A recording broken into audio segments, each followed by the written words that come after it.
Hey guys, welcome back or welcome to my channel. In today's video, I'm going to be ranking the entirety of the A Level AQA economic specification topics 1 through to 14. The purpose of today's video is kind of one to let me reminisce and kind of look back on my favorite memories from economics, because if you didn't know, it was my favorite subject at A Level. And I'm filming this in early November, so like my last economics lessons were in April or May time, so it's been quite a good while, and I'd love to look back and see which topics I loved and which ones I didn't like so much. But without further ado, let's just get straight on and I will show you the tier ranking list that I have made. Here we are now on Tier Maker. I'm quite proud of the little icons that I made for each of the topics, but I'm probably more proud of the names of each of the categories that you can see on the left hand side, which I'll very quickly run through. They're all economics puns which kind of relate to how good or bad the category is. So at the very top we have PED equals 0. PED stands for price elasticity of demand, so it's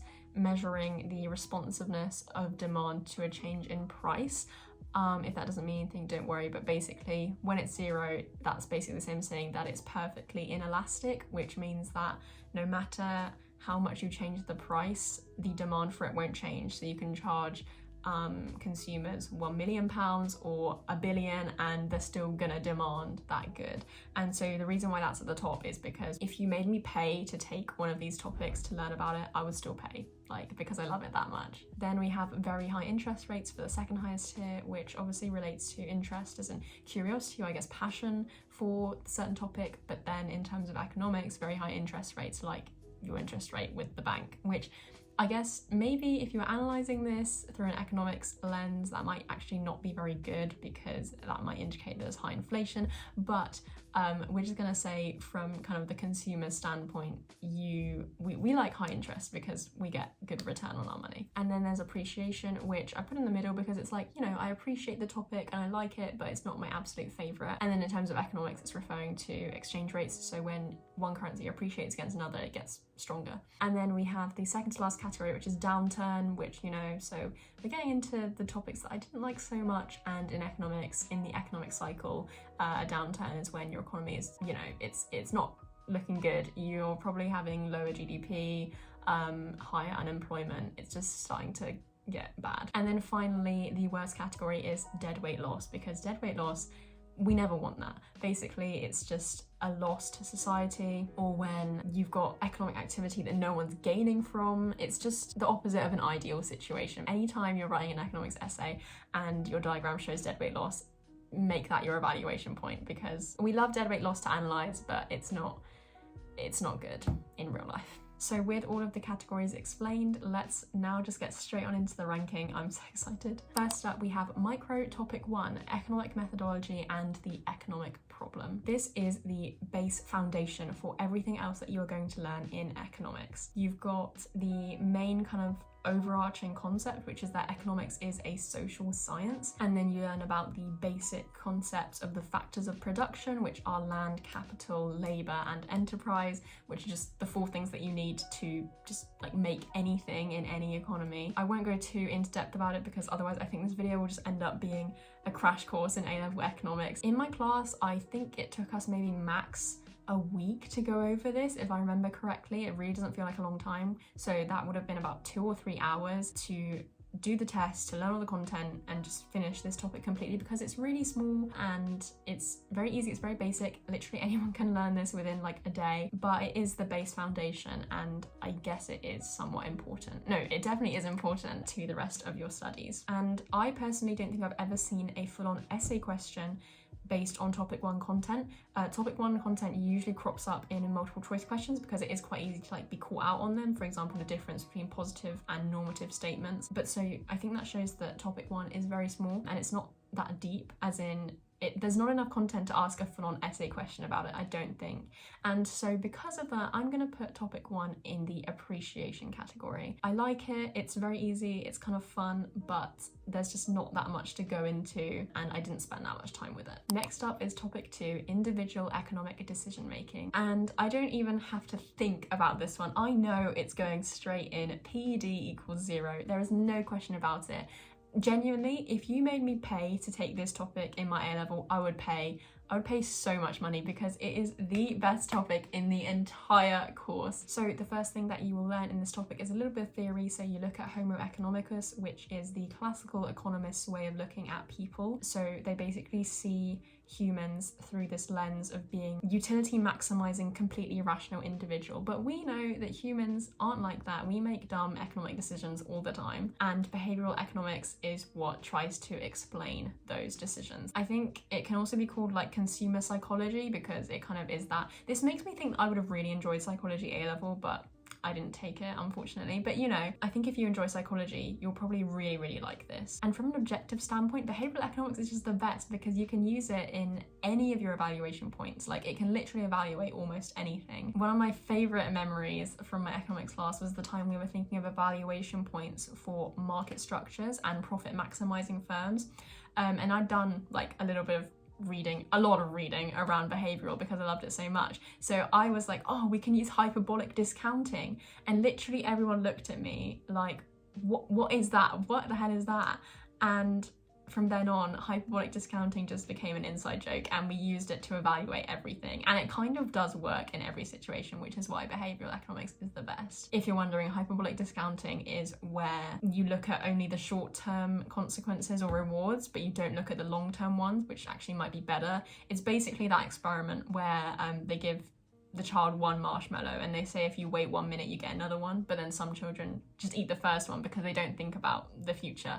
So that's what hyperbolic discounting is. It sounds very fancy, but it's actually very, very simple. And honestly, that is the case with a lot of behavioral economics, so maybe that's also why I like it, because it makes you sound really smart, but it's just fancy terms to describe kind of very simple shortcuts in our psychology. So I love it, and if I talk any more about it, this video is going to be super, super long. But yeah, it's just the best topic, and my demand for it is most certainly inelastic. Next up, we have topic 3, price determination in a competitive market.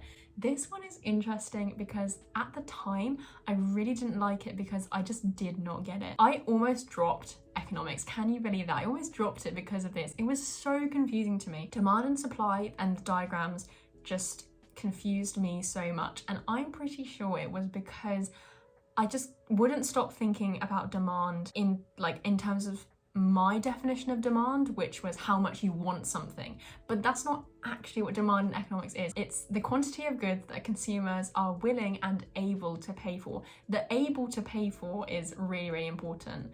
You can want something really, really badly, but if you can't afford it, it's not gonna appear on the demand line. And once I got that, everything was fine. But at the time, I was just really confused about demand. Same with supply as well. But now that I understand everything, I really, really love this topic. This is where the amount of diagrams that you learn really, really ramps up. There are a lot of diagrams, but honestly, that's kind of one of the reasons why I love it so much. And similar to topic 1, actually, this topic forms the foundation for every other topic, because if you don't understand how to draw a simple demand and supply diagram, you will not understand how to draw all of the much more complicated ones later. So this is a really, really important topic too. I sound like my economics teacher, but the diagrams are just so beautiful. You can show so much with just a series of a couple lines, and it just tells this whole story, and it's just amazing. And I really, really love this topic. With elasticities, you do have to do a bit of maths, but it is fun maths. It is really, really fun because it just makes sense. It just makes sense. I don't have time to explain why it makes sense, but hopefully when you do it, you just get it. The logic behind whether the answer is positive or negative or bigger than 1 or less than 1, it just makes sense. And you can tell if your answer is right because of it. And that's why I love it. So it's fun and it's just great. It's the best kind of maths where you can tell if you've got it right. I'm debating whether to put it in very high interest rates or PED equals 0. It breaks my heart, but I think I'll keep it in very high interest rates for now. We might change later, just because it is really, really good. It's really, really fun, and it's pretty easy. But I suppose in the beginning, it did really confuse me. And actually, I don't really like supply. I actually honestly still don't fully understand price elasticity of supply, so we'll keep it in very high interest rates. Next up is topic 4, production costs and revenue. Now, so far, all of the topics, you know, I've liked all of them. This one, I'm not so sure about. Maybe from the title, this is kind of what you would expect economics to be about. There's a lot of focus on productivity and the division of labor, and then you get more diagrams looking at the cost of production, so a fixed cost, a variable cost, which hopefully makes sense, but if they don't, you will learn very quickly. Those are all quite easy. The diagrams are quite difficult because there's so many to learn, but I think once you get it, you get it. I just don't really like this topic that much, guys. It feels very vague and weirdly put together. Like, the technological change at the end just feels very out of place, and it is definitely confusing. I get that it's quite difficult to teach. There are concepts like the law of diminishing returns, which it's just confusing. I get it now, but at the time, it did take a while to fully understand what was going on, which was essential to understand topic 5. And I absolutely hated getting any kind of essay question based on this topic. They were the absolute worst because it's so theory based, and it's so kind of, it just really lends itself well to verbal explanation but not written explanation, and it's just so difficult to write an essay about it. I just find this topic very difficult. And so because of all that, I'm going to put micro topic 4 in the downturn section. It's not quite in deadweight loss because there are things about it I liked. I really like the profit diagrams. I like talking about economies and diseconomies of scale because that lends itself more to essay questions, to be fair. But everything else, it's just confusing, it's difficult to write essays about, and I would just much rather do the other stuff. But I do recognise that it is quite important and you really need it to understand a lot of other things in the subject, like topic 5, market structures, which we're about to go into right now. Topic 5 is technically called perfect competition, imperfectly competitive markets and monopoly, but I'm just going to call it market structures. And using the diagrams that you learned about in topic 4, you're going to apply them to learn new diagrams in topic 5, which honestly I do love. I do love topic 5 diagrams. I just like drawing diagrams in general. If you hadn't noticed, they're just fun, they make sense, they're logical. You learn about the spectrum of market structures. For each of those market structures, you take a really in-depth look at each one in turn. After you learn about each of the market structures, you've got something called price discrimination, which is where firms charge different people or different groups of people different prices for the same product. The diagrams for these are some of the best diagrams ever. The way they just make sense. Oh, it's so amazing. And then it takes a bit of a downhill when you start learning about dynamic efficiency. I mean, I think it's another thing which is difficult to teach because even in the textbook, its definition, its way of explaining it is so bad, it just doesn't make sense. Even in the CGP, I think everyone is trying really hard, but no one actually really knows what it is, so it's just difficult to explain, it's difficult to learn. So even though topic 5 can be quite confusing with a lot to learn and some quite complex level ideas, I'm still going to go ahead and put it in very high interest rates because I really do love it. The way you can go so in depth about so much, and the diagrams, as I said, are amazing. I just really love it. And if for an essay you get topic 5, it's so easy to write about because there's so much to talk about, especially oligopolies. Everybody loves oligopolies. If you don't, I don't know why. Now, topic 6, the labour market. I am gonna go ahead and put this in deadweight loss.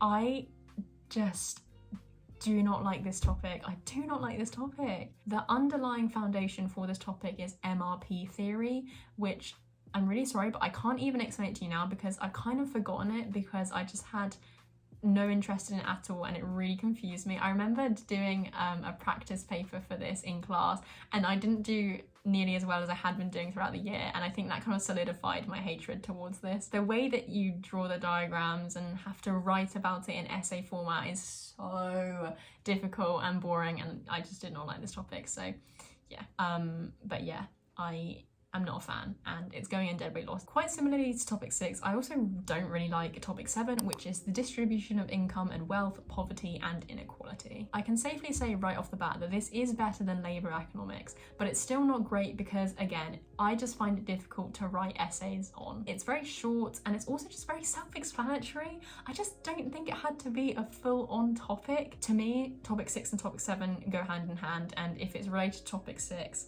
I'm not a fan, so we're going to put it in downturn. But luckily, micro goes very uphill from here with the last topic, topic 8, which is the market mechanism, market failure, and government intervention in markets. I'm just going to go ahead and put micro topic 8 in PED equals 0 because like topic 2, it's one of the best topics in the entire course. This is the point in micro where everything that you've learned comes together, it builds up, so that you can analyze these quite complex diagrams and issues in economics and just really show off your skills. And it just feels so good to draw really complicated diagrams at this stage and actually understand it. There's this part in the spec called competition policy. We literally never covered that, and it never came up in any MCQ, didn't come up in the final exam.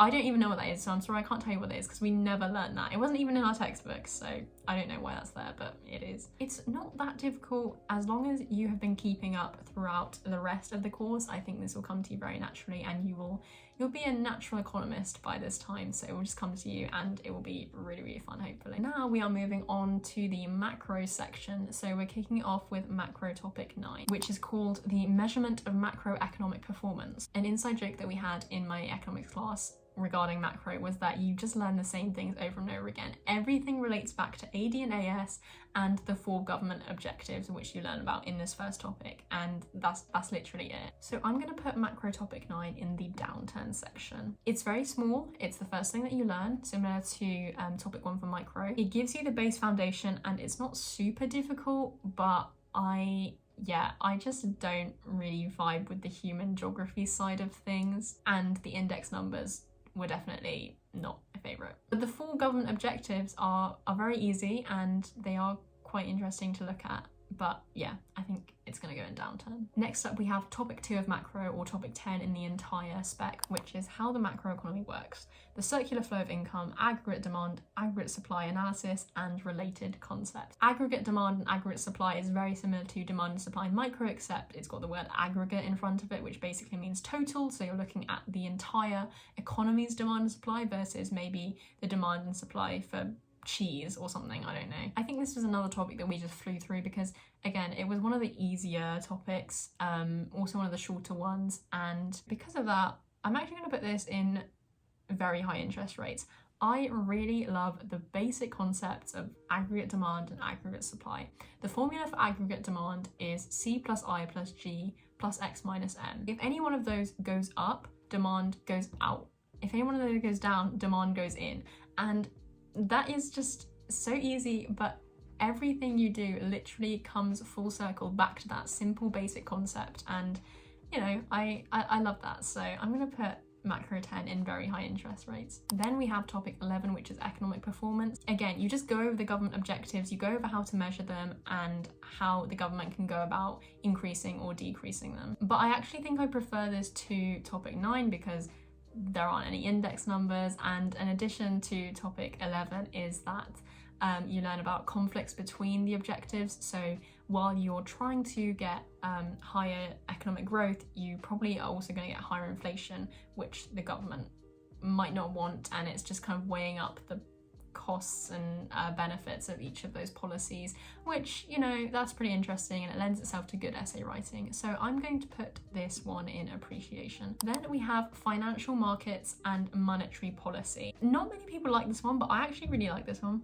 I think this is probably the most useful for those of you guys who want to take economics to then go on to maybe like corporate finance or something, because you look at bonds, you look at debt and equity, you look at the function of money, you look at banks and the purpose of investment banks versus commercial banks. I will put this in appreciation because it was a good topic, except the bonds really confused me, and it's very, very easy to make a mistake with monetary policies. Really, actually, you know what, I'm going to put it in very high interest rates because I did really like this topic, but it's really easy to make a mistake, as I was saying. If you get mixed up with increasing interest rates and whether that increases or decreases inflation, you can get your entire essay wrong, and you just have to be very, very careful about it.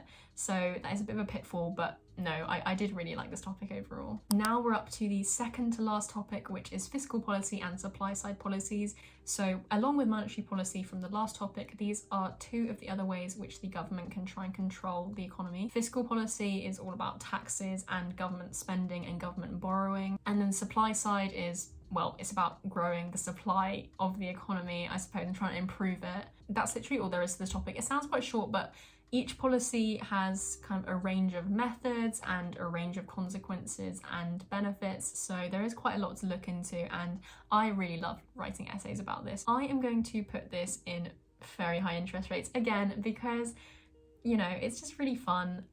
It's quite easy and self-explanatory, but it lends itself really well to essay writing, and yeah, it just doesn't take a lot out of you. I think it's quite good to revise from as well, because it's literally do this, this goes up, do this, this goes down, with a couple of examples thrown in, so I think it's really good. And the final topic is topic 14, the international economy. This is another human geography one, which I already said I wasn't the biggest fan of, but you know what? I'm going to go ahead and put it in appreciation. It's a very mixed topic for me. It's quite 50-50. On one hand, you have subtopics like globalization and economic development, which is looking at kind of improving HDI and things like that, which I really have no interest in that, and I find it quite boring and annoying and difficult to write essays about, because it just doesn't seem like economics to me. It obviously is, but it just seems more like history or geography to me, or politics even, which I have zero interest in. In the trade topic, there's this subtopic called comparative and absolute advantage, and I actually kind of like just learnt about that in my economics module in university, and it's so confusing. It's kind of maths related, which is maybe why I find it a bit difficult, but no, I just don't like that at all. I really don't like that. But there is a saving grace for the trade subtopic, which is its diagrams. The tariff diagram specifically, amazing. The balance of payments as well actually is, I thought that would be quite interesting, but it's actually not. Learning about the different accounts, you have capital, current and financial, is very confusing. I feel like the spec doesn't quite explain the difference, or textbooks don't really explain the difference well, so it's confusing. You don't actually need to know what each of them are. I think the spec says you just have to have an appreciation for them, but it is confusing and vague, and yeah. And then the last thing that I have to talk about in this topic is the exchange rate subtopic, which, yes, I love the exchange rate subtopic. I actually can remember doing my real A-level exam on exchange rates. It's another subtopic which is very logical. If you just follow the steps, so this leads to this, therefore this leads to this, it just makes sense, and you can work it out in your brain. If you get a bit confused, you can just stop, go through it, and hopefully make it make sense. So with that, I have completed my tier ranking of every single topic in AQA A-Level Economics. We have 2 in the highest category, PG equals 0. My absolute favourites, micro topic 2 and micro topic 8. We have quite a few in very high interest rates, which I was debating maybe moving some of them down to appreciation, but honestly, like, I'm just going to keep it as it is because I love economics, so they all deserve to be up there in some respect, you know. We have 3 in appreciation, we have 3 in downturn, and at the very bottom in the deadweight loss category, the worst category, we have micro topic 6 of labour, because it just didn't do anything for me, guys. I really didn't enjoy it, and it was without a doubt probably the worst thing about taking A-level economics. But in saying that, it wasn't even like that bad. It didn't last that long, and I only ever had to write maybe 2 or 3 essays on it. In comparison to some other topics that I took in other subjects like French and Spanish, which you can see how I rank in my upcoming videos, it definitely wasn't the worst. But with that being complete, that brings us to the end of today's video. I really hope you enjoyed. If you have any questions about anything that I said, or about any of the topics, if you're thinking about taking economics or you've taken it and you want to let me know how you found it, please feel free to just leave a comment down below and I will try to get back to you as soon as possible. But other than that, thank you so much for watching. I really hope you enjoyed today's video, and I will hopefully see you in the next one. Bye guys!